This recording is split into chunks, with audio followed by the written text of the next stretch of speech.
The SUV slowed without anyone asking it to. Taylor Swift had seen the sign before the driver had.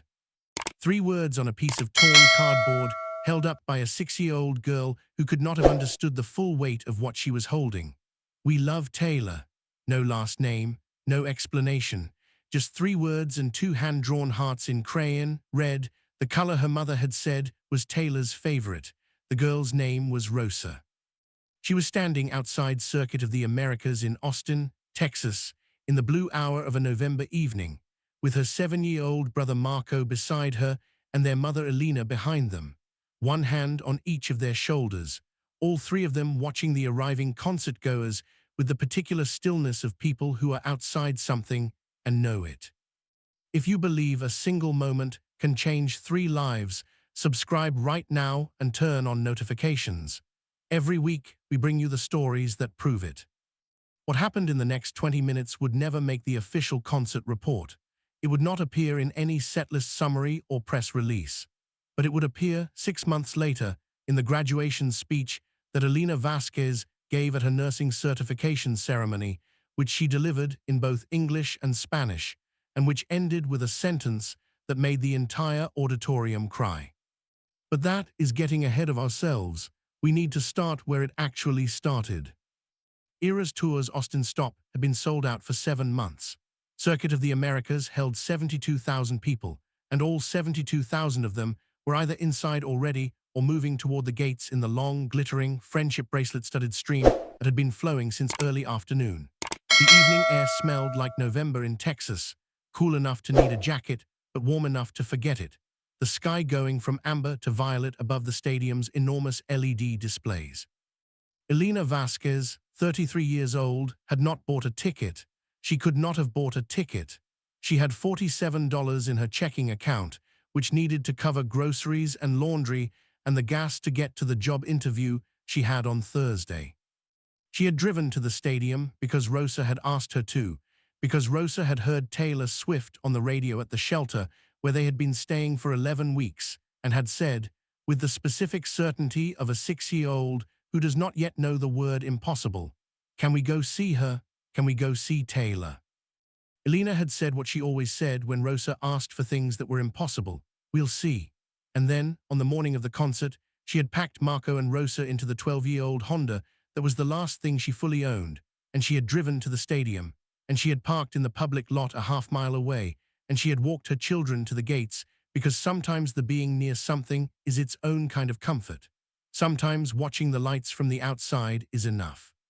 She had found a spot near the security barrier that felt respectful, close enough to see the arriving fans and the glow of the stadium entrance, far enough not to be in anyone's way.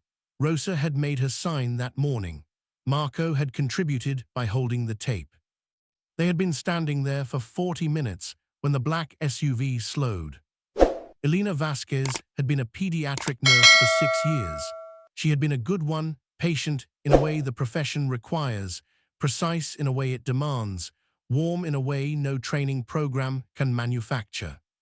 She had worked at a hospital in San Antonio until the hospital's ownership changed, and the new ownership had different ideas about staffing ratios, and Elena had found herself among the 43 nurses let go on a Friday afternoon in August with 2 weeks severance and a packet of Cobra information she could not afford to use.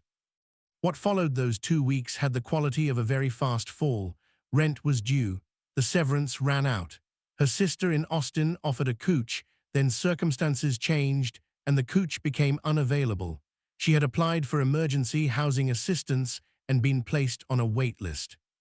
A church program had given her and the children a room at a family shelter in East Austin, clean, safe, managed by people who were genuinely kind, but a single room for 3 people nonetheless, with shared bathrooms and a 6-month limit on stays.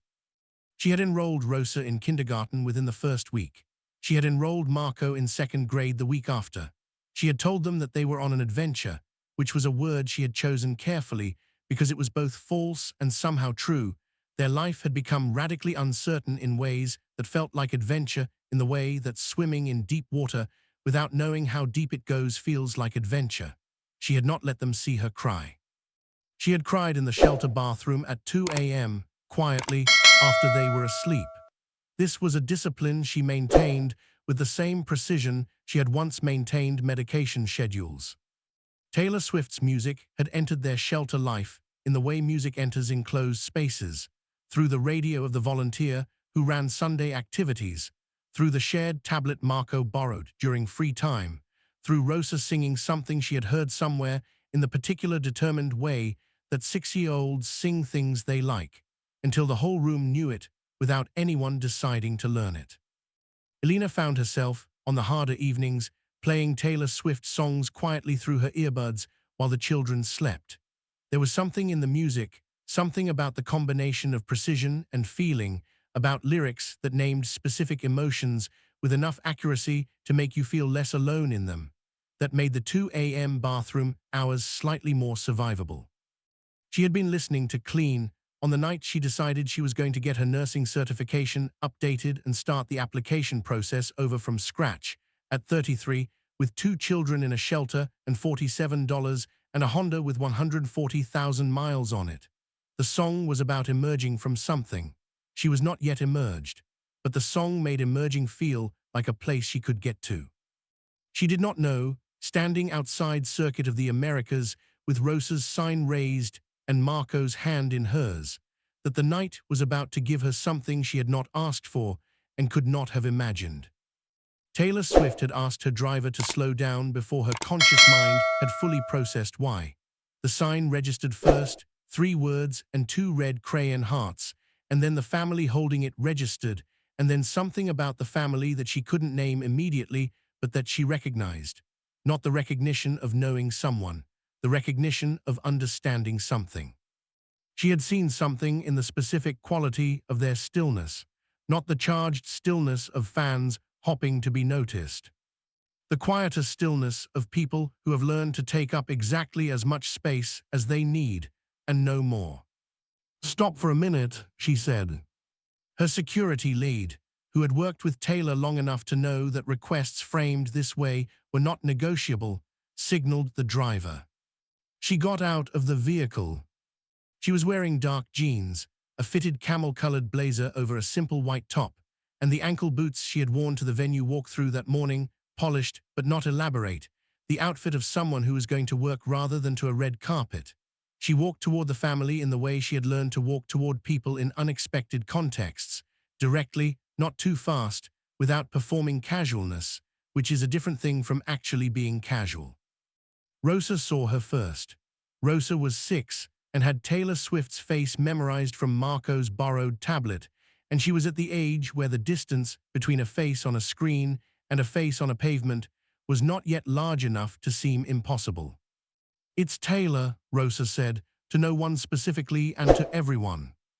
Marco grabbed Elena's arm. Elena looked. "Hi," Taylor said, stopping at an appropriate distance and crouching slightly so she was closer to the children's eye level. "I'm Taylor. I saw your sign from the car." Rosa looked at the sign she was holding, and then at Taylor, and then at the sign again, as if verifying that the connection her brain had made was accurate. "I made it," Rosa said. "Marco did the tape." "The tape is very well done," Taylor said, which made Marco stand slightly straighter. She looked at Elena, at the hand on each child's shoulder, at the expression on Elena's face, which was doing several things simultaneously: surprise, embarrassment, a protective wariness, and underneath all of it something that was not yet hope but was adjacent to it. "Is this your family?" Taylor asked. "Yes," Elena said. "I'm Elena. These are my children. We came to see the lights mostly. We didn't have tickets. I hope that's okay being here." "Of course it's okay," Taylor said. She looked at Elena for a moment, the look of someone trying to understand a situation accurately rather than quickly. "Can I ask you something? Where are you coming from tonight?" Elena hesitated. The answer was not a simple one, and she had learned to be careful about how and when she gave it. But something about the question, the fact that it was about where they were coming from rather than who they were or why they were outside the concert, made her answer it. "We're at a family shelter right now," she said. "In East Austin. We've been there about 3 months." Taylor nodded slowly, not with the performance of concern, with actual understanding. "How are the kids doing?" she said. "Better than I deserve," Elena said, and then laughed at herself for saying it, a small involuntary laugh, and Taylor smiled. "I don't think that's true," Taylor said. She stayed with them for 11 minutes before the show. In those 11 minutes, she learned about Rosa's sign-making process, Marco's theory that Taylor liked red because it was the color of most of her best albums, Elena's nursing background, and the specific timeline of the previous 4 months, which Elena shared with the careful completeness of someone who has been waiting for someone to ask and is relieved to be asked. Before she went inside, Taylor did several things. She asked her team to arrange for Rosa, Marco, and Elena to be brought inside, not to the general floor, but to a specific area where they could see the full show without being in the crush of the crowd, where Elena could manage the evening for her children with some space around her. Floor-level access, viewing area, the works. She also asked her team to arrange something else, which Elena did not find out about until later that evening, and which she did not fully understand the significance of until several weeks after that. Rosa and Marco, when the wristbands appeared and the staff member arrived to escort them inside, did not fully believe what was happening until they were through the doors and the noise, and the lights hit them, and Rosa, who had been very composed up to that point, grabbed her mother's hand with both of hers and held on. "We're inside," Marco said. "We're inside," Elena confirmed. The concert was 3 hours and 20 minutes long. Elena remembered most of it in fragments rather than sequence, the specific quality of the sound at that volume, which she had never experienced before. Rosa singing along to words she knew from the radio and the borrowed tablet. Marco standing completely still during a guitar solo with the expression of someone trying to memorize something precisely. The sea of phone lights during the slow songs, which looked from their position like a field of fireflies, and which made Elena cry, briefly and quietly, in the way she had learned to cry without the children noticing. At one point during the show, Taylor said something from the stage that Elena would return to many times in the months ahead. She was talking between songs, the way she sometimes did, in the conversational tone of someone thinking out loud rather than performing a speech. She said that music was a way of telling people they weren't alone, that when she wrote a song, she was always writing it for the specific person who needed it most, even when she didn't know who that person was. That somewhere in the crowd right now, she said, there was someone who came tonight because they needed to feel less alone, and she was glad they came. She was glad they found their way in. Elena was not sure whether Taylor knew she was in the crowd when she said that. She thought probably not. But it didn't matter. The words landed where they needed to land.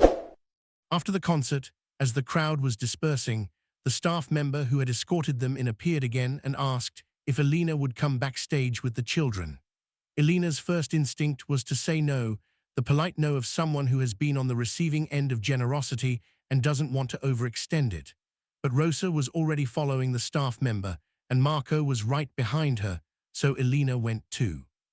The backstage area was busy with the organized chaos of post-show breakdown, equipment moving in every direction, staff with headsets and clipboards. Taylor appeared from a corridor, still in her performance costume, sequined and elaborate, and completely incongruous against the industrial lighting of the backstage area, and crossed directly to them. She crouched in front of the children. "Did you like it?" she asked Rosa. "Yes," Rosa said. Then, with the directness of a 6-year-old who has been thinking about something and wants to say it, "Are you tired?" "A little," Taylor said, "but it's a good kind of tired." "My mom is tired too," Rosa said, "but she doesn't say so." Taylor looked up at Elena. Elena looked at Rosa. Rosa looked at both of them with the clear-eyed satisfaction of someone who has delivered accurate information. "I know," Taylor said to Rosa, "your mom is working very hard." She stood. She looked at Elena directly. "I want to tell you something," she said. "We've looked into some resources for housing transition support in Austin, some things that might help with the next few months. My team will be in touch with you tomorrow morning, not to make anything complicated, just to give you some options. Is that okay?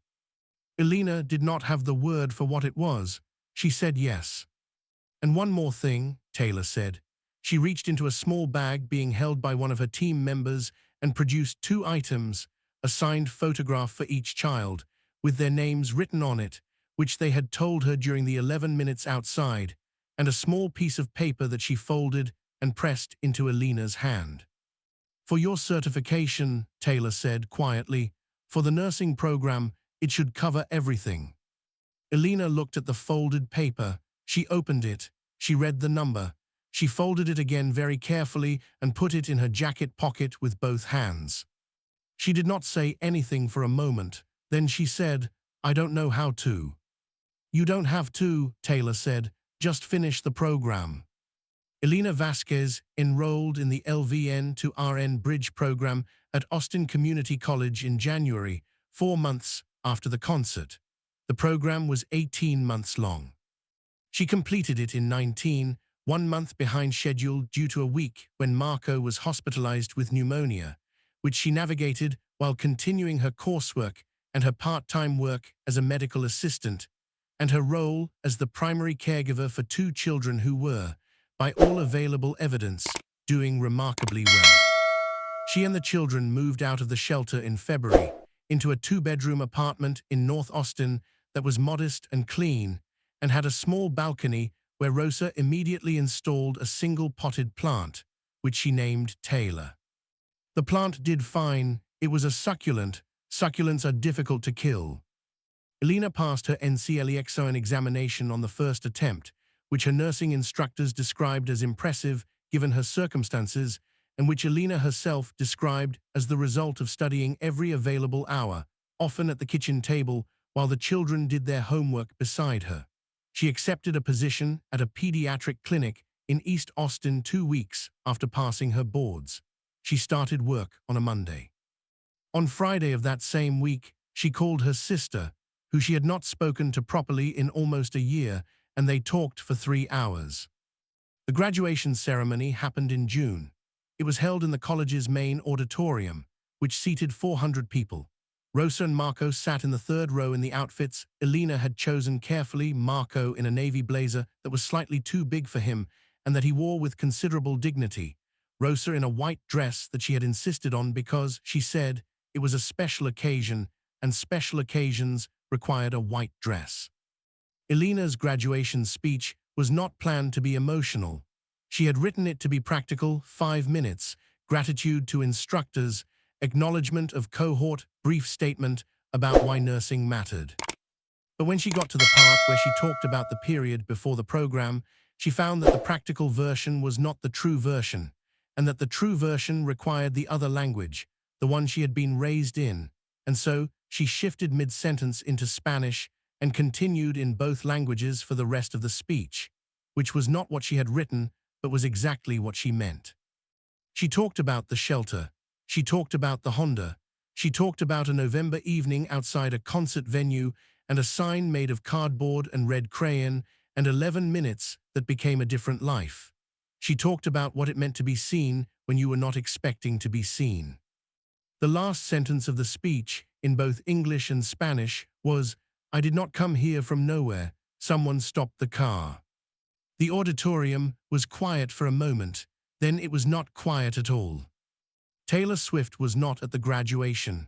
She had sent a note, which Elena had read that morning and which was now folded in her jacket pocket in the same way the other note had been folded, with both hands carefully. The note said, I knew you'd finish. Congratulations, nurse. Rosa is 8 now. Marco is 9.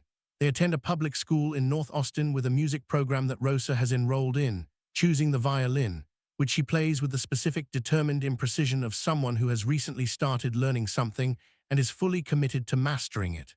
Marco reads above grade level and has recently become interested in astronomy, about which he holds strong opinions that he expresses to anyone who will listen. Elena works 4 days a week at the pediatric clinic and 1 day a week at a free clinic in East Austin that serves uninsured families, for which she is not paid and which she considers non-negotiable. She drives past the family shelter on her way to the free clinic every Friday morning. She has stopped twice to drop off things the shelter needed, supplies once. Her time, another time, spending a Saturday afternoon with the families there in the way that volunteers who have been through something spend time, which is to say, with the specific understanding of someone who knows the shape of what those families are inside.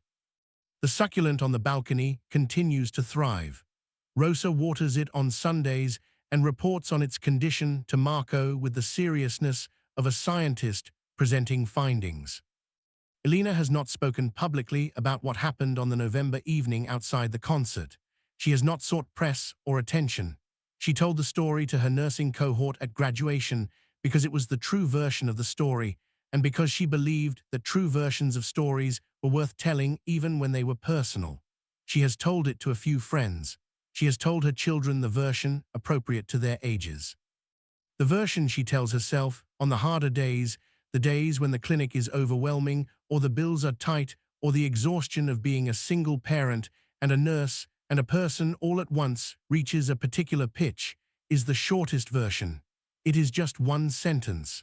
Someone stopped the car.